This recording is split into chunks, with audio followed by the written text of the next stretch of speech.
Vayamos al libro de Efesios, al capítulo 1. Y lo que vamos a leer en esta mañana son los primeros 14 versículos.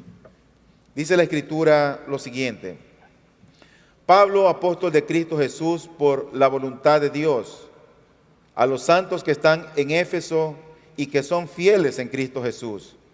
Gracia a vosotros y paz de parte de Dios nuestro Padre y del Señor Jesucristo.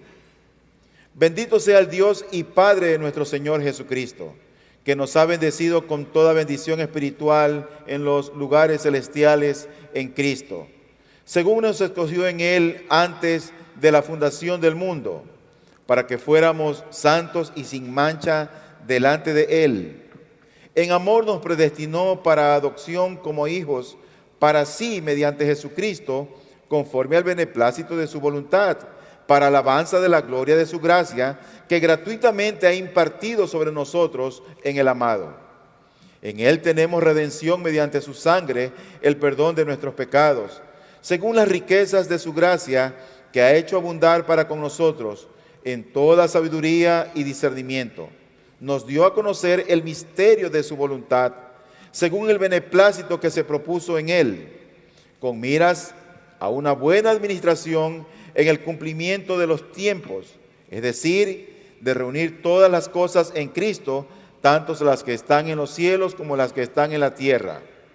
En Él también hemos obtenido herencia, habiendo sido predestinados según el propósito de aquel que obra todas las cosas conforme al consejo de su voluntad, a fin de que nosotros, que fuimos los primeros en esperar en Cristo, seamos para alabanza de su gloria. En Él también nosotros, después de escuchar el mensaje de la verdad y el evangelio de vuestra salvación, y habiendo creído, fuisteis sellados en Él con el Espíritu Santo de la promesa, que nos es dado como garantía de nuestra herencia, con miras a la redención de la posesión adquirida de Dios para alabanza de su gloria. Quiero dividir este sermón viendo varios encabezados y vamos a seguir el texto que está en el libro de Efesios, esta carta que escribe el hermano Pablo a un grupo de creyentes. Y él, como en la mayor parte de sus cartas, él empieza siempre con un saludo. Así que yo no quiero detenerme mucho en el saludo, pero creo que es necesario mencionar algunas cosas acerca de esta salutación que da el apóstol Pablo. Dice el versículo 1 y 2, Pablo, apóstol de Cristo Jesús, por la voluntad de Dios, a los santos que están en Éfeso y que son fieles en Cristo Jesús. Gracia a vosotros y paz de Dios nuestro Padre y del Señor Jesucristo. Acerca del autor de esta carta. ¿Quién es el autor de esta carta? El apóstol Pablo. Él escribió esta carta mientras estaba preso en Roma, junto con otras cartas como la carta a los Filipenses, la carta a Tito, otros textos, otras cartas que él escribió. Pero ¿qué nosotros sabemos acerca de este escritor, el apóstol Pablo? ¿Qué entendemos de él? Bueno, podemos nosotros limitarnos a documentos históricos y también a lo que las Escrituras nos dicen acerca del apóstol Pablo. Pero yo quiero mencionar un documento histórico que fue escrito aproximadamente en el siglo II acerca de este singular apóstol llamado Pablo, que antes era Saulo. Y este documento histórico dice de él lo siguiente. Dice que él era un hombre bajo de estatura, cabello fino, piernas torcidas, de buena condición corporal, cejas casi juntas y nariz un poco desviada. A veces tenía aspecto de hombre y otras veces tenía la cara de un ángel.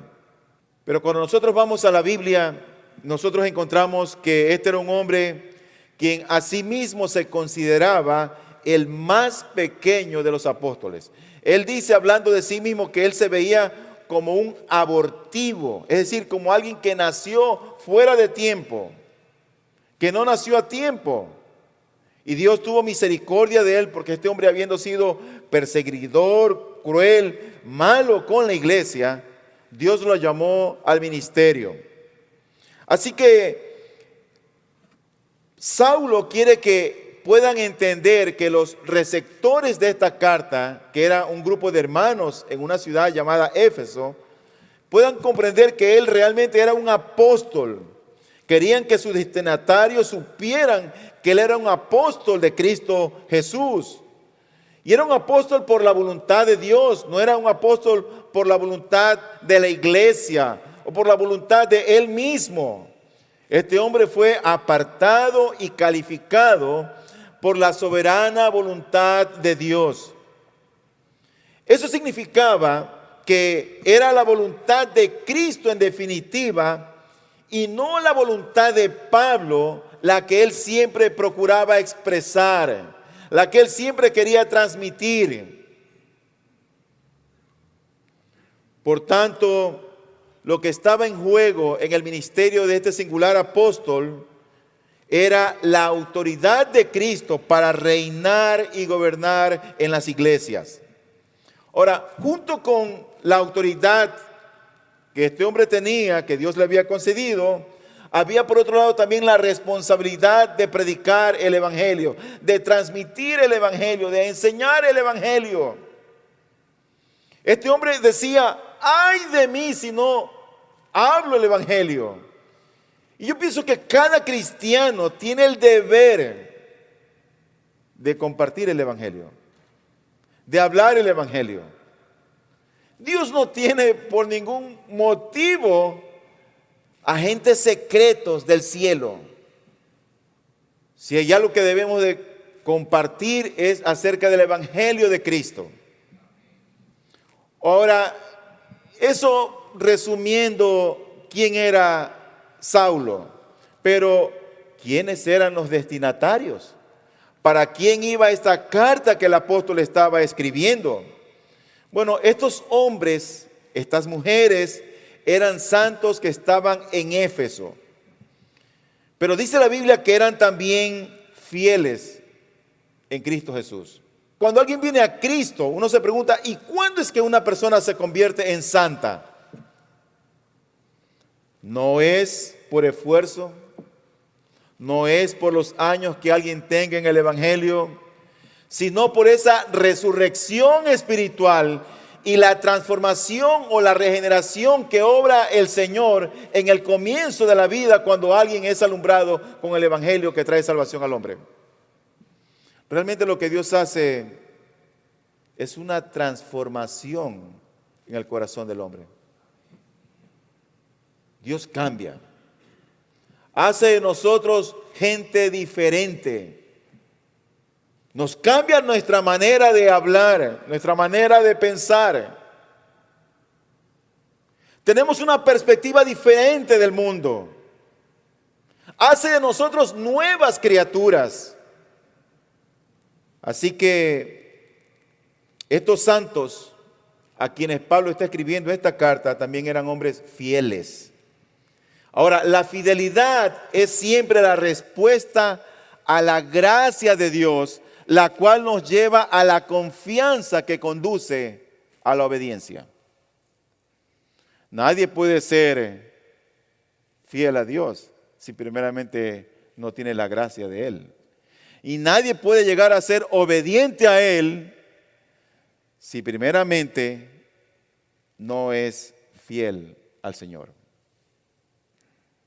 Así que estos santos, como lo describe la Escritura, parecen estar en dos lugares al mismo tiempo. Parecen estar en Éfeso por un lado y parecen estar en Cristo por otro lado. Porque el texto nos dice con claridad a los santos que están en Éfeso y que son fieles en Cristo. Y luego da su saludo. Y él dice: gracia y paz. Gracia es el favor y el amor de Dios, no solamente no merecidos por nosotros, sino también realmente inmerecidos. Si Dios nos hubiera condenado a todos nosotros, estuviera obrando en su justicia. En su justicia. Pero Dios un día decidió alumbrar nuestro entendimiento, sacarnos de las tinieblas a la luz, transformar nuestro corazón de piedra para empezar a amar a Cristo, para ver como Él ve, para sentir como Él siente. Él hizo una obra fuera del alcance nuestro. Así que Él dice gracia y paz. ¿Qué es la paz? Paz es la palabra usada en el Antiguo Testamento, shalom. Y no solamente implica un sentimiento de quietud, sino también el bienestar de nuestras vidas por entero. Cuando había un saludo como shalom entre los judíos, no solamente implicaba como quietud, sino también era el deseo de que te vaya bien en todo. Pero él dice gracia y paz en Cristo. Y estos hombres y estas mujeres eran fieles en Cristo. Ellos estaban en Éfeso. Y los vecinos los veían a ellos que estaban en Éfeso. Sabían que estaban en Éfeso. Pero espiritualmente hablando, ellos estaban en Cristo. Por así decirlo, ese en Cristo que la Biblia menciona, era una esfera de residencia más profunda y más significativa. Era, por decirlo, una etnia más profunda, un hábitat más profundo. Sus raíces o las raíces de estos creyentes a quienes iba dirigida esta carta estaban en Cristo. Era como que, por decirlo, parecían que pertenecían a otro lugar. El versículo 3 nos dice lo siguiente. Bendito sea el Dios y Padre de nuestro Señor Jesucristo, que nos ha bendecido con toda bendición espiritual en los lugares celestiales en Cristo. Bendito sea el Dios y Padre de nuestro Señor Jesucristo. Bendito. Uno se pregunta, ¿por qué es bendito? Porque nos bendijo. Por eso es bendito. ¿Qué significa bendecir? Bendecir quiere decir un bien decir o un hablar bien de otro. Un hablar bien de alguien. Eso quiere decir bendecir. Nosotros hablamos bien del Señor porque Él nunca nos ha hecho nada malo.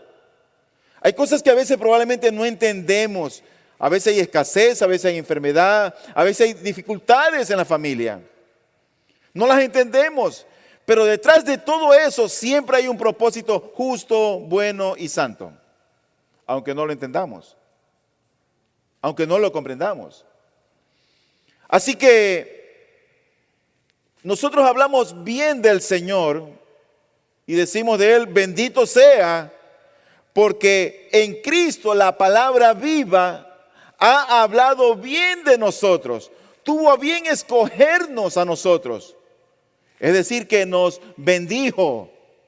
Por eso Él es bendito. Ahora, todo el tema de estos pasajes trata acerca de la bendición de Dios el Padre en Cristo. Recuerden que el tema de este año es conociendo a Dios el Padre. Ahora nos preguntamos entonces, ¿cuál es la bendición de Dios el Padre? Es esa bendición de Dios el Padre en Cristo, y toda bendición de Dios el Padre es en Él y nada es fuera de Él. Es decir, que esa bendición del Señor es, por así decirlo, espiritual y no material, aunque la parte material no queda excluida. Porque cuando uno viene a Cristo, realmente uno adquiere sabiduría por gracia del Señor, uno adquiere diligencia por gracia del Señor, uno aprende a ser medido por gracia del Señor, y probablemente todas estas cosas conducen a la prosperidad.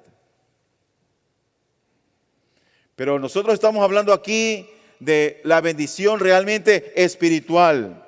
Por eso que la Biblia nos dice o habla de esos lugares celestiales. Dice el texto: bendito sea el Dios y Padre de nuestro Señor Jesucristo, que nos ha bendecido con toda bendición espiritual en los lugares celestiales en Cristo. ¿Cuáles son esos lugares celestiales? Bueno, se refiere a esa nueva realidad espiritual a la cual todo creyente es trasladado cuando es unido o está unido a Cristo. Cuando está unido o está en Cristo. Es una esfera que sale de lo común y ordinario de este mundo. No tiene nada que ver con este mundo. La bendición de Dios el Padre en Cristo Jesús está, como dice él, en los lugares celestiales. Cuando el Señor nos convierte a nosotros en cristianos, no recibimos meramente un paquete de beneficios de Cristo que contienen el perdón, que contienen vida abundante, que contienen esperanza, que contienen gozo. No solamente es eso lo que recibimos cuando Él nos convierte, pero yo creo que conlleva mucho más que eso. Recibimos a Cristo mismo, el Señor.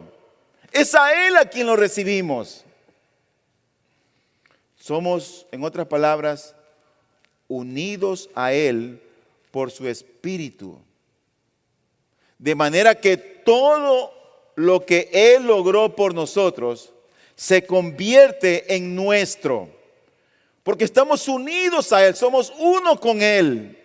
Y en ese sentido Pablo dice: morimos en Cristo, morimos con Cristo, fuimos sepultados con Cristo, hemos resucitado con Cristo, con Él ascendemos, con Él reinaremos, con Él estaremos cuando Él venga. Porque Él tiene una relación tan estrecha con su Señor, con su Dios, con su Salvador,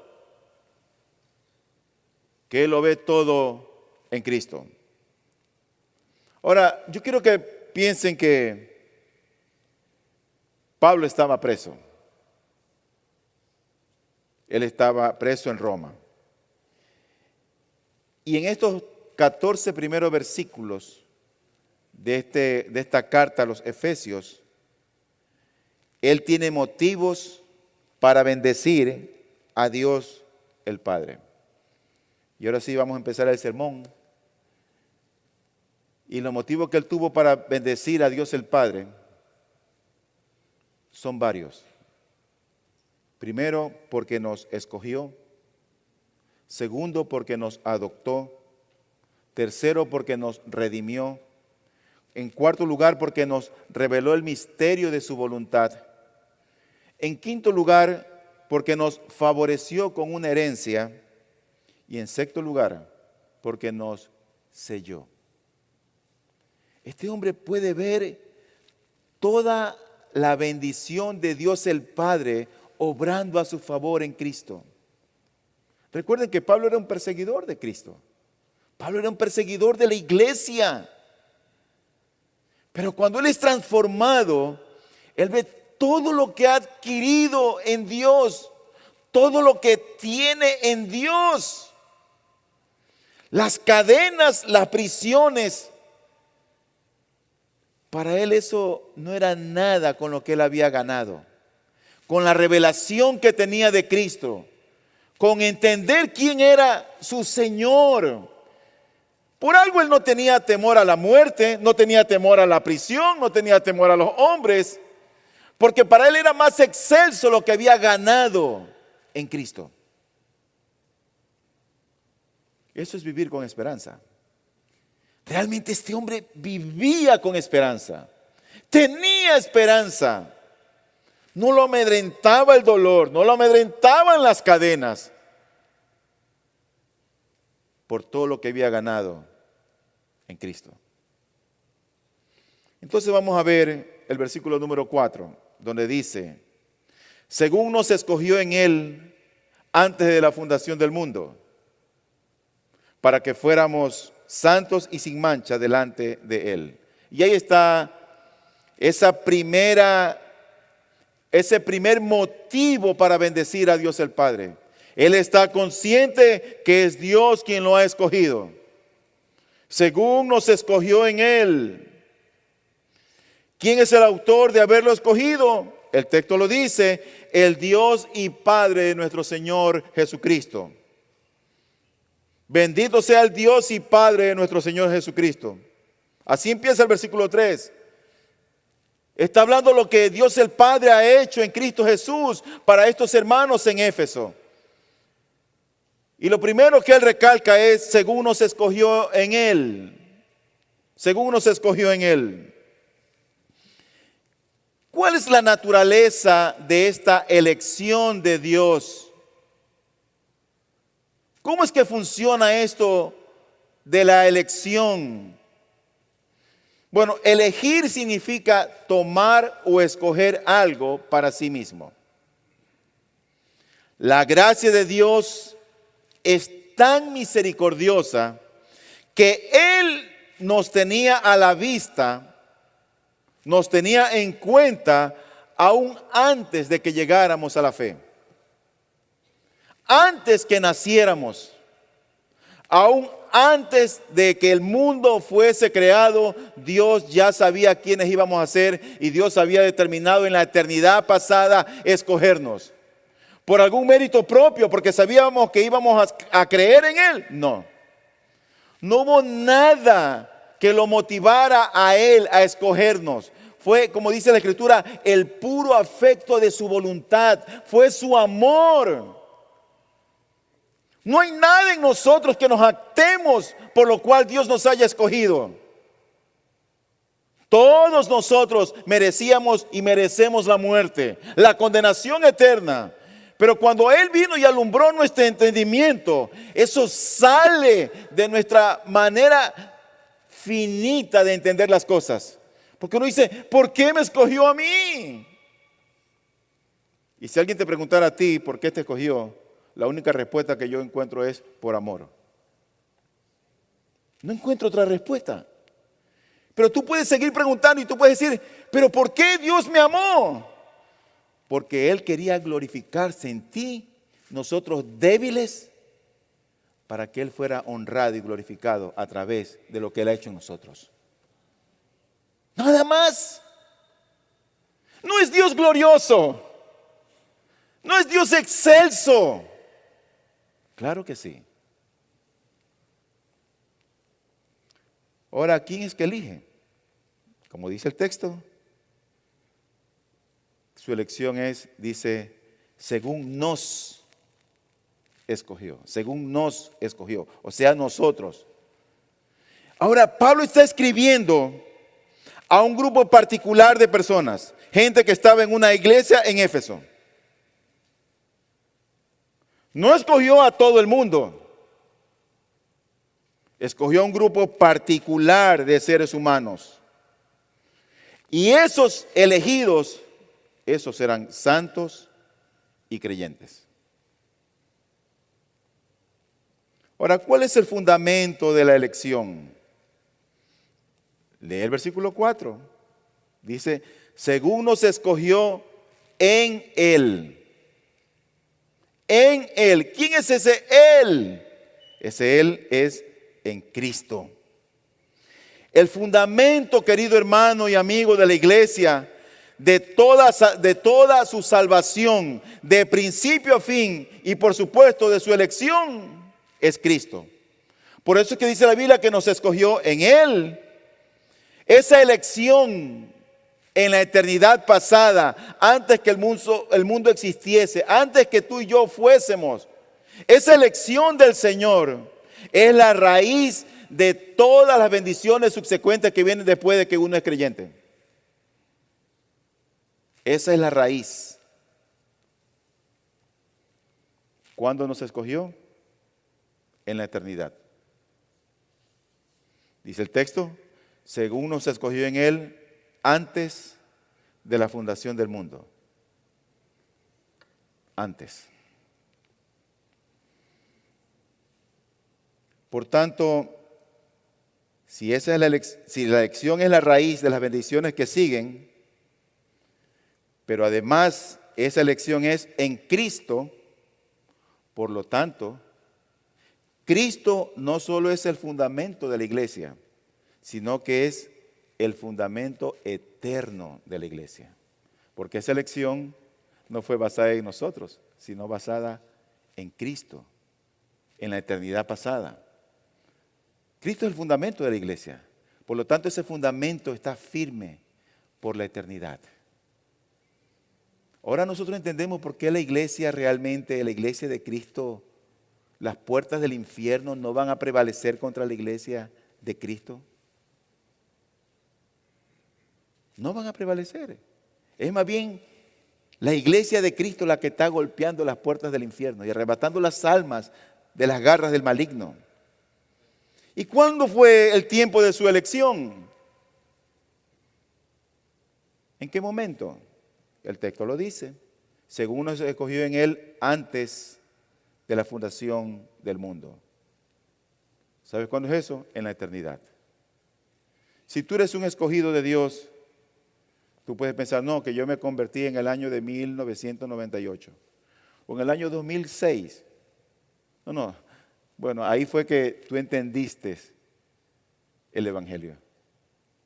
Pero si tú eres un elegido de Dios, Él te eligió a ti y a mí en la eternidad pasada. Él se fijó en sus hijos en la eternidad pasada. Y esta elección, cuando Dios elige a alguien, no es que lleva al hombre hasta medio camino. No, ya se convirtió y ahí nos abandona. No. Dios no obra de esa manera. Cuando Dios salva a alguien, cuando el Señor se revela a alguien, lo lleva hasta el final. Hasta el final. Y no solo lo lleva a la conversión, sino a la perfección. Se propone hacer de él o de ella un santo. Alguien apartado para el servicio, para adorar al Señor. Esta y nada menos es la meta de todo creyente. Y claro, va a tener su cumplimiento en el más allá. Porque la santidad es progresiva. Es progresiva. Así que nosotros no es que somos escogidos porque somos santos, sino todo lo contrario. Somos escogidos más bien para llegar a ser santos. Pero el mismo texto nos dice, para que fuésemos santos y sin mancha, y dice allí, delante de Él, delante de Él. Es decir, delante de Dios en Cristo. Hemos sido elegidos en Él. Ahora, lo que más importa no es lo que somos ante la opinión de los hombres, sino lo que somos ante los ojos de Dios. Pero claro, si vamos a dar buena opinión ante los ojos de Dios, de hecho vamos a dar también buena opinión ante los ojos de los hombres. En segundo lugar, Él prorrumpe en alabanza. Parece ser como que este hombre está, yo lo veo a Pablo y me parece que está tan contento en la cárcel, recordando lo que él era. Y él se pone a meditar, es que Él me escogió.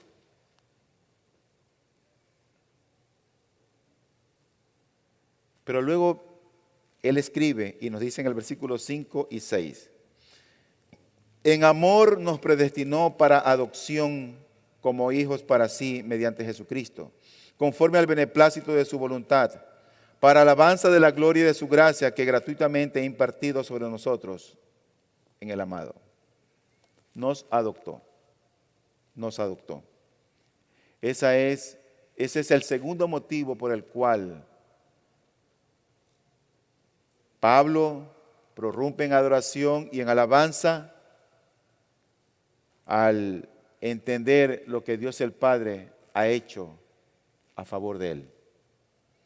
Y estos dos pasajes, el versículo 5 y 6 que hemos leído, muestran la inclusión de esos escogidos en una nueva familia. En una nueva familia. Esa nueva familia está compuesta por hermanos y por hermanas.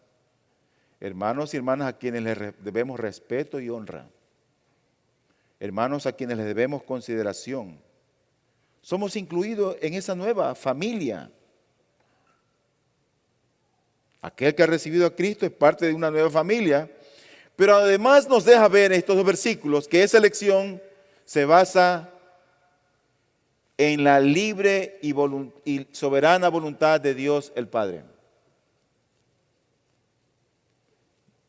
Es decir, que es conforme a su beneplácito. Nosotros no es que debemos hacer algo para ganarnos el favor de Dios. La elección de Dios para incluirnos y adoptarnos como hijos y ser parte de esa familia en Cristo es libre y soberana en Él. Y tú puedes decir, pero pastor, ¿y qué de libre albedrío? Bueno, te tengo malas noticias. Porque el libre albedrío es un esclavo. La condición del hombre no es que está en coma, no es que está mucho menos enfermo. La condición del hombre naturalmente es que está muerto en delitos y pecados. Es decir, que el hombre ni puede buscar a Dios, ni quiere buscar a Dios. Es solamente cuando Dios determina elegirnos, alumbrando el entendimiento, es que opera la regeneración. Dios es soberano para elegir. Elige a quien Él quiere, a quien quiere no lo elige. Es el beneplácito de su voluntad. Mira lo que dice el versículo 5 y 6. Nos predestinó para adopción como hijos para sí, mediante Jesucristo, conforme al beneplácito de su voluntad.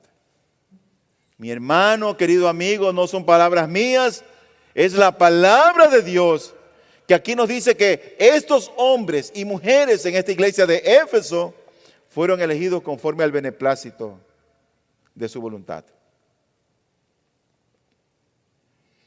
Pero el propósito final de esa elección es lo que dice el versículo 6. Para alabanza de la gloria de su gracia, que gratuitamente ha impartido sobre nosotros en el amado. El propósito inmediato o intermedio es para que seamos santos e irreprensibles delante de Él. Pero el propósito final de esa elección es para alabanza de la gloria de su gracia. Es decir, que cuando venimos a Cristo no tenemos nada de qué jactarnos. Nada, absolutamente nada de qué jactarnos. Porque nuestra condición era que estábamos muertos.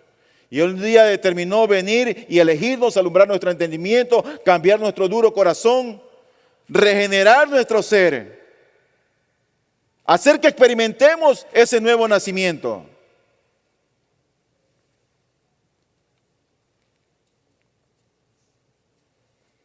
Eso trae sus implicaciones.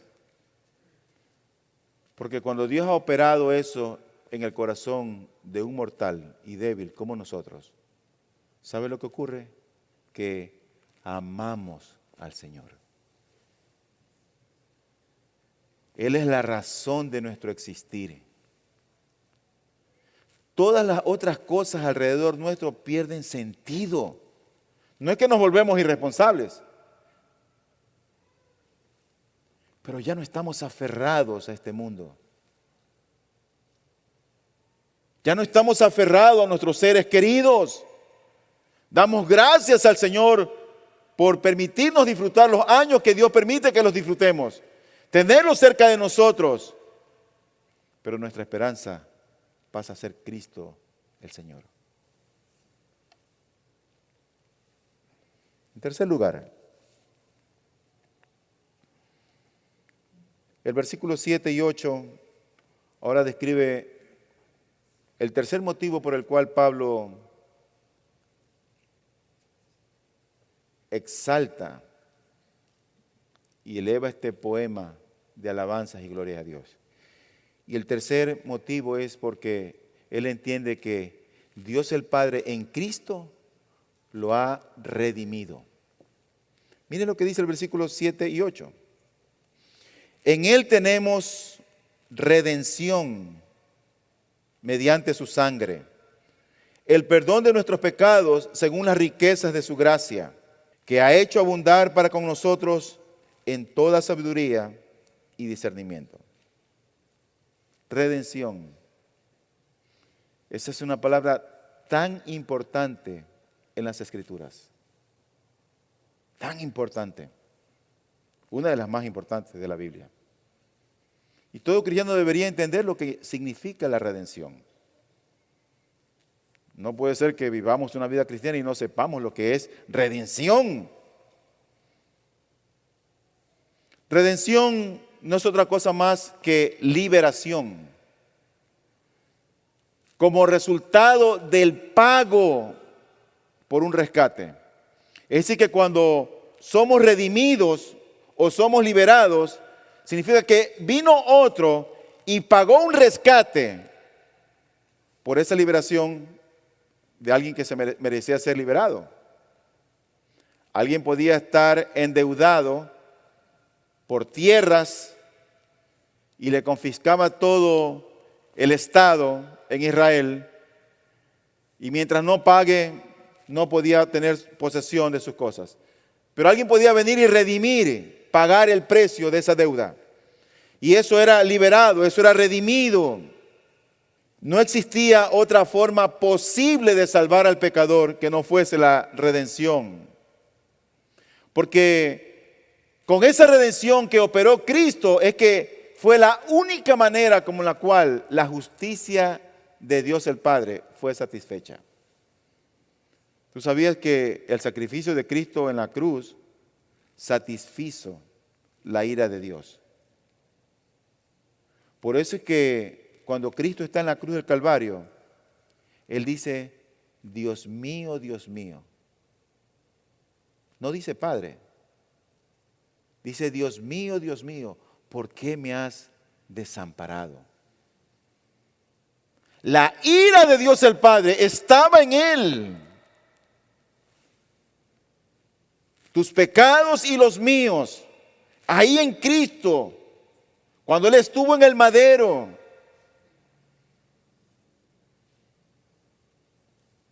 Por eso que entender el beneficio de la cruz, entender la obra de Cristo en la cruz, es tan importante al día de hoy. Y es un mensaje que casi está al día de hoy diluido, porque casi no se lo predica. Se habla que nos va a ir bien, que se habla de bendición, se habla de muchas cosas, de éxito, de prosperidad, pero no se habla del beneficio de Cristo en la cruz para el creyente. Así que aquí en esto Pablo está hablando acerca de la redención. Y la idea de esta palabra de la redención sale de la liberación que obró Dios al liberar a su pueblo de la esclavitud cuando ellos eran esclavos en Egipto. ¿Tú recuerdas? En el libro de Éxodo. El pueblo de Israel era esclavo en Egipto y el Señor los liberó. Pero ahora ellos eran esclavos no de Faraón. Ahora eran esclavos de Satanás, del pecado y de la muerte. Y esta redención que nos dice aquí fue mediante su sangre. Su sangre. ¿Sabes que cuando había derramamiento de sangre de los animales que ofrecían en el altar, en el tabernáculo, eso implicaba que ese animal era degollado y era muerto? Moría desangrado. Cristo fue el Cordero Pascual. Todos los carneros, todas las palomas, todos los becerros, todo lo que se sacrificaba en el Antiguo Testamento no era más que una sombra de lo que Cristo iba a hacer en la cruz del Calvario. Cristo iba a derramar su sangre en la cruz. ¿Sabe lo que significaba eso? Que iba a morir. Porque en la sangre, dice la Biblia, que está la vida. Iba a morir. Es decir, que implicó sustitución de la vida de unos en favor de otros. Dice este versículo: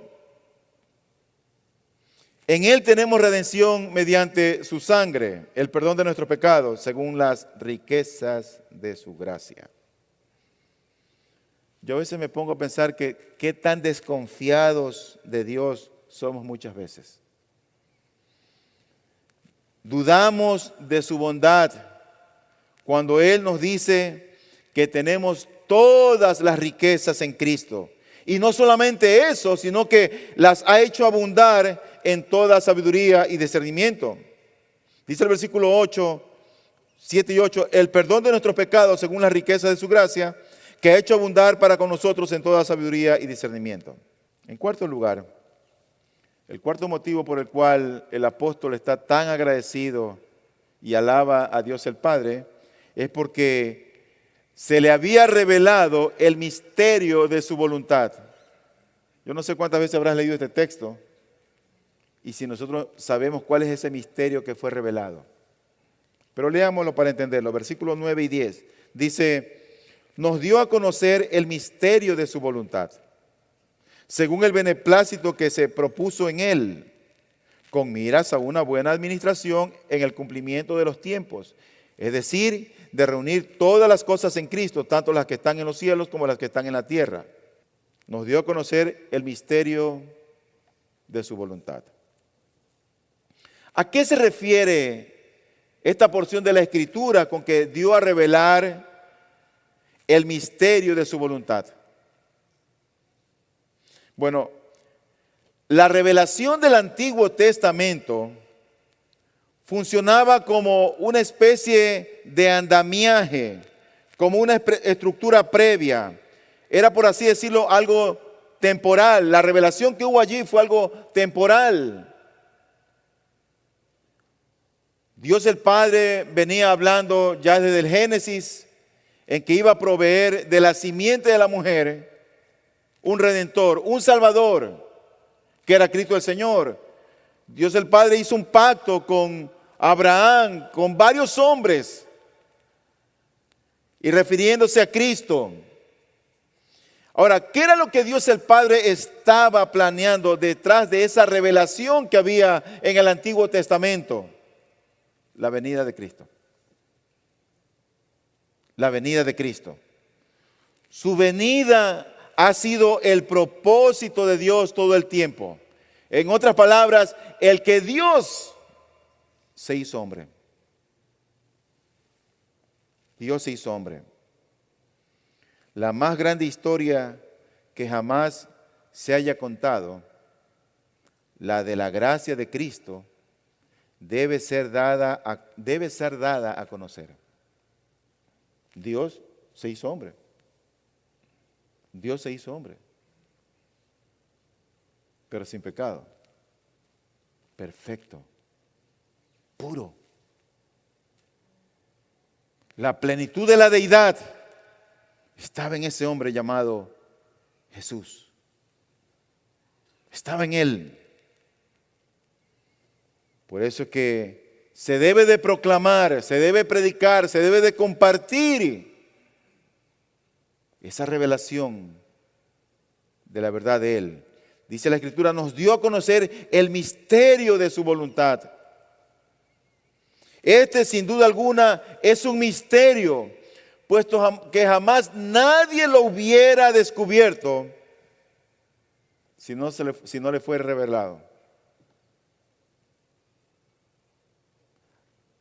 ¿Sabes que hay mucha gente que tiene mucha religión en diferentes partes del mundo? Cada cual tiene como su Dios, su religión, tiene un Dios a su manera. Y lo que tienen muchas veces es solamente eso.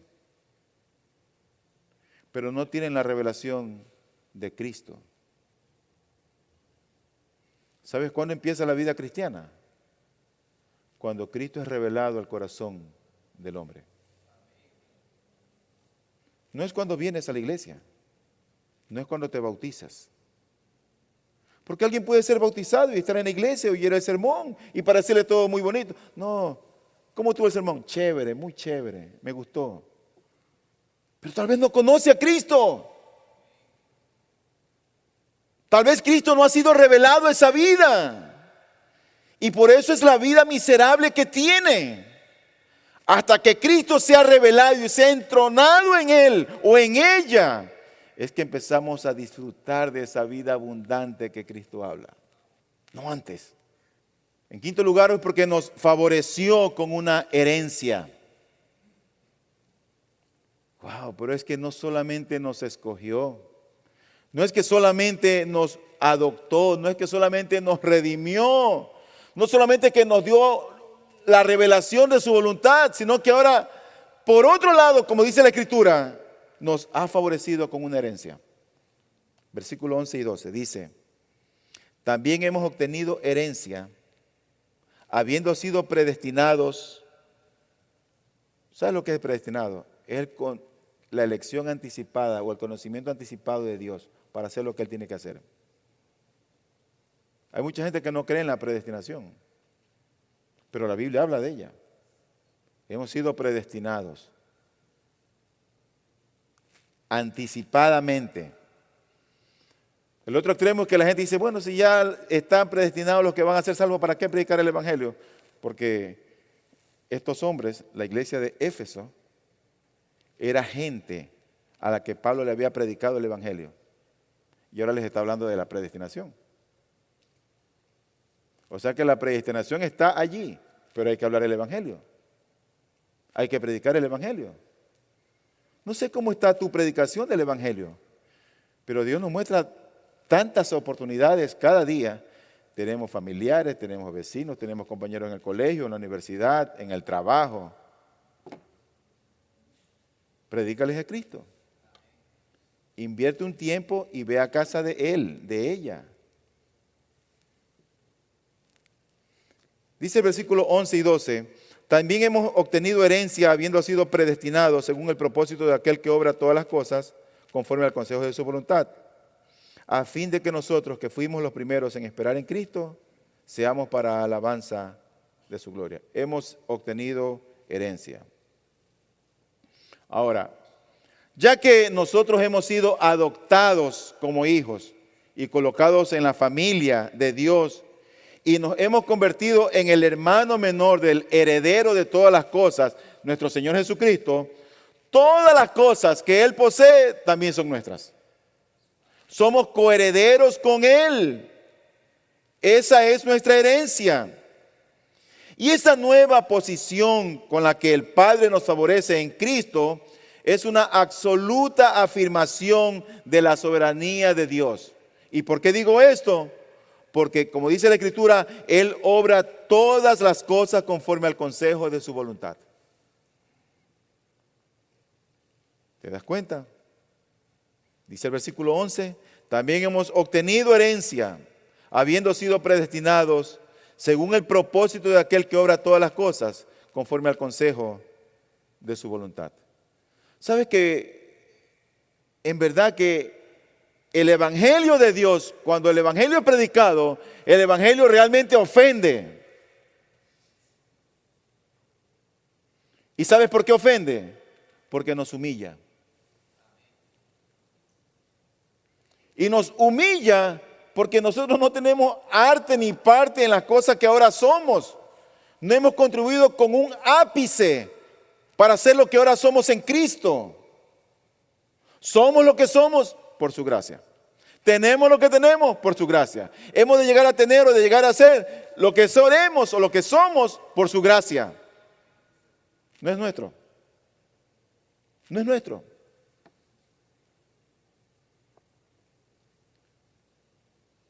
Y nos humilla tanto el Evangelio porque la salvación pertenece a Él. Pertenece a Él. los acontecimientos de la historia y hasta las de nuestras vidas individuales nunca, pero nunca están fuera de la voluntad y el propósito soberano de nuestro Dios. No hay excepciones. Todo lo que ocurre debajo del cielo, cuando te fracturaste el pie, cuando te caíste, cuando te robaron, cuando te sacaron del trabajo, lo que sea, nada está fuera, nada está exento del plan soberano de Dios. Ahora bien, ¿sabes para qué Dios hace todo esto? Para su deleite, para su placer o para el placer de su gloria. En todas esas cosas que nos ocurren, en sus hijos, Dios es glorificado. Dios es glorificado. El placer de Él y nuestra bendición son como marido y mujer, son como cónyuges. El placer de Él y nuestra bendición van de la mano. Ese es un compromiso que Él nunca lo abandonará. Dice este texto que hemos leído, según el propósito de aquel que obra todas las cosas conforme al consejo de su voluntad, a fin de que nosotros, que fuimos los primeros en esperar en Cristo, seamos para alabanza de su gloria. Finalmente, el último motivo por el cual este hombre salvado por Cristo adora a Dios el Padre es porque él dice, es que Él me ha sellado. Yo quiero que te des cuenta que el versículo 12 dice, a fin de que nosotros, Pablo se incluye, nosotros. Pero en el versículo 13 dice, en Él también vosotros. Ya no se incluye Él ahí. Nosotros, vosotros. En Él también vosotros, después de escuchar el mensaje de la verdad, el evangelio de vuestra salvación, y habiendo creído, fuisteis sellados en Él con el Espíritu Santo de la promesa, que nos es dado como garantía de nuestra herencia, con miras a la redención de la posesión adquirida de Dios para alabanza de su gloria. Aquí la Biblia habla de que los creyentes o aquellos que han sido escogidos son sellados. Pero antes de que alguien pueda ser sellado con el Espíritu Santo de la promesa, no es suficiente escuchar el mensaje de la verdad. Eso no es suficiente. Hay que creer a ese mensaje. El mensaje de que Dios se hizo hombre, que en Cristo estaba la plenitud de la deidad, que en Cristo hay liberación, que Él murió por nuestros pecados. No solamente hay que oír el mensaje, hay que creer el mensaje. Porque el texto nos dice con toda claridad, en Él también vosotros, después de escuchar el mensaje de la verdad, el evangelio de vuestra salvación, y habiendo creído. Ese es el paso previo a ser sellado. Antes de ser sellado, no solamente es oír, es creer. Siempre yo he creído que esa fe en Dios, esa fe en Cristo trae implicaciones. No es una fe en el vacío, es una fe en alguien, en Cristo. Es esperanza de vida eterna. No es solamente venir a la iglesia, y no solamente bautizarse, y no solamente leer la Biblia. Es tener fe en Él. Es creer a Él. Así que antes de ser sellados, hay que creer. Después de escuchar y creer, es que el creyente es sellado. Ocurrirá en algún momento ahí que tal vez es difícil explicarlo. Yo no lo sé. Pero lo que sí sé es que Él sella a sus hijos. Ahora, yo decía que en el versículo 12 dice nosotros y en el versículo 13 dice vosotros. ¿Por qué esa distinción? Bueno, yo creo que aquí hay una distinción étnica. Porque el apóstol Pablo era un judío. Aunque era un ciudadano romano, pero era judío de la tribu de Benjamín. Ahí están judíos por un lado. Pero por otro lado están los efesios, la gente de Éfeso. Ellos eran gentiles. Ahí está el judío y ahí están los gentiles. Y en aquel entonces, antes de que Cristo viniera, había una pared que estaba separando por un lado a los gentiles y por otro lado a los judíos. Pero cuando vino Cristo, ese muro, esa pared que dividía o separaba a gentiles de judíos, fue derribada. Desapareció. En Cristo, los creyentes judíos y los creyentes gentiles comparten los mismos privilegios. Los mismos privilegios. Esta pared intermedia de separación entre judíos y gentiles, que en otro tiempo era un obstáculo al evangelio, fue derribada en Cristo. Así lo dice Gálatas. Ahora judíos y gentiles que creemos en el Señor, nos arrodillamos delante del mismo Señor y Salvador. Y recibimos idénticas bendiciones de gracia de la mano de Él. Idénticas. Pero aquí el texto que hemos leído nos habla de un sello que es dado como garantía. Dice el versículo 3, en la parte final, y habiendo creído fuisteis sellados en Él. Fuisteis sellados con el Espíritu Santo de la promesa. Son sellados los que creen. No importa si a ti te confirmaron, no importa si has hecho la primera comunión, si tú no has creído el Evangelio, no eres sellado. No lo eres. Por lo tanto, aquí habla de un sello que es dado como una garantía. En la antigüedad no se estampaba, sino que se fijaba o ataba el sello a un objeto. No era como ahora.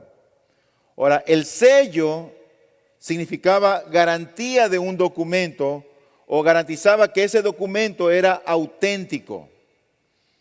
También indicaba posesión. Cuando un rey mandaba una carta, iba con el sello.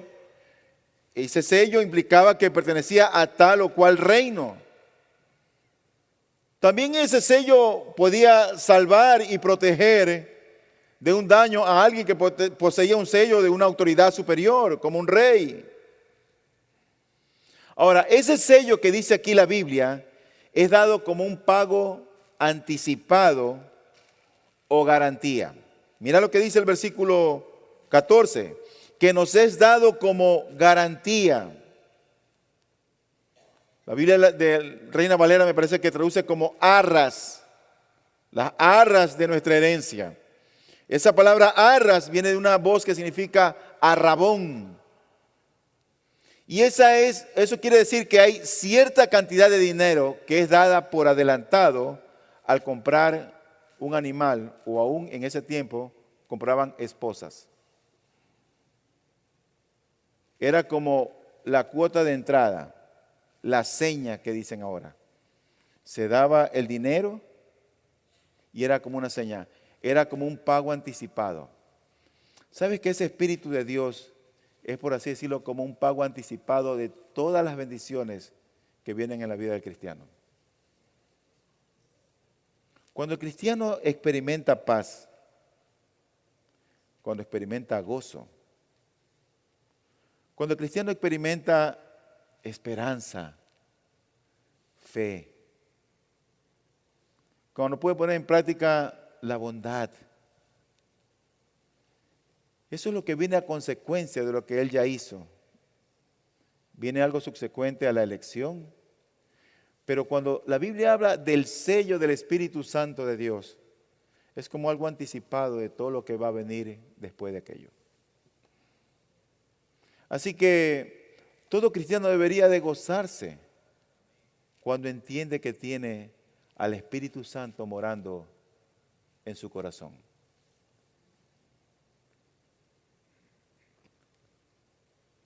Ahora, si tú estás inseguro de aquello. Si tú no sabes, probablemente no seas cristiano. Porque los cristianos sabemos lo que somos en Él, en el amado. No importa cuánto tiempo tengas asistiendo a la iglesia. Pero aún vamos a pensar que tienes dudas. Y vamos un poco más allá. Pensemos que no eres cristiano. El mismo hecho de que tú estés aquí en esta mañana oyendo la palabra del Señor, ya tiene un propósito divino para ti. Porque Dios no está aquí para condenarnos. Dios no quiere que nadie se pierda. Dios quiere que todos se arrepientan y vengan rendidos ante Él. Tal vez Dios te ha traído aquí con la finalidad de que empieces tu vida cristiana desde cero.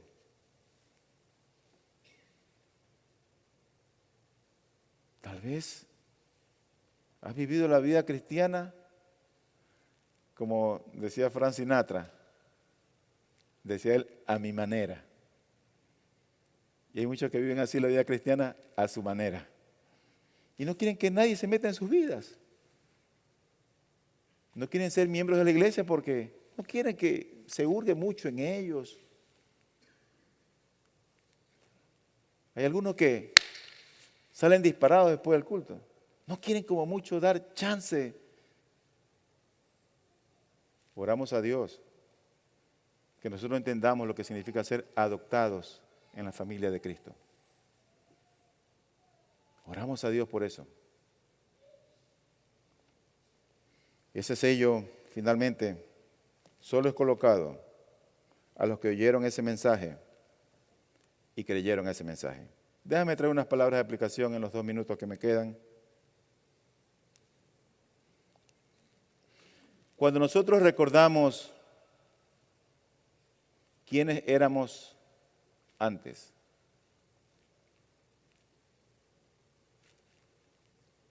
mira, nosotros hemos hablado acerca de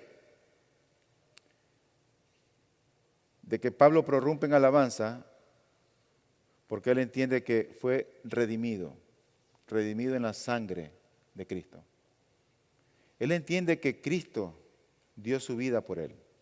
Ese es un motivo para alabarlo. Cuando Dios estableció uno de esos sacramentos, uno de los 2 sacramentos, que es la cena del Señor, cuando venimos a tomar el pan y el jugo de la vid, que por cierto hoy de tarde vamos a cenar, cuando nosotros venimos a tomar, ¿sabes lo que recordamos? Recordamos su muerte en la cruz y recordamos su cuerpo molido por nuestros pecados y su sangre derramada por nosotros. Somos tan frágiles en poder olvidar lo que Cristo hizo por nosotros, que Dios tuvo que establecer algo para que siempre lo tengamos en mente.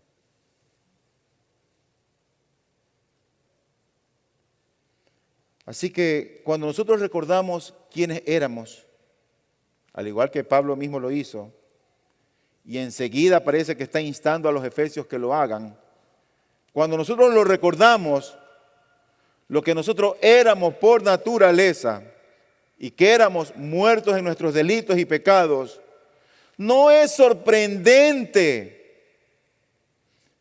que alguien prorrumpa en alabanza y adoración y en gratitud al Señor. Eso no debe sorprendernos. Lo que debería sorprendernos es que si alguien recuerda eso y sabe lo que Dios ha hecho por eso, no lo alabe a Él. Eso debería sorprendernos. Cuando venimos aquí le cantamos a Él. Le canto a aquel que dio su vida por mí. Cuando venimos aquí y oramos a Él, oramos con la certeza de que Él oye y que va a responder la oración o la petición que hacemos conforme a su voluntad. para alabanza de la gloria de su nombre. Por eso es que la bendición de Dios el Padre al escogernos, al adoptarnos, al redimirnos, al revelarnos el misterio de su voluntad, al favorecernos con una herencia y al sellarnos finalmente, fue como dice la última porción de este pasaje, con miras a la redención de la posesión adquirida de Dios, para alabanza de su gloria. Mi hermano y mi hermana, tú y yo vivimos para alabar y traer gloria a su nombre. Y Dios quiera que podamos honrar el nombre santo de nuestro Dios con la manera como nos conducimos en esta vida, con la manera como testificamos y hablamos de Él, que podamos comprender, y así como Pablo entendió estando preso y en dificultad, lo que Cristo hizo por él, o lo que Dios el Padre hizo por él en Cristo, vivía para alabarle. Que nosotros seamos adoradores en espíritu y en verdad, y que podamos adorarle a Él por los siglos de los siglos.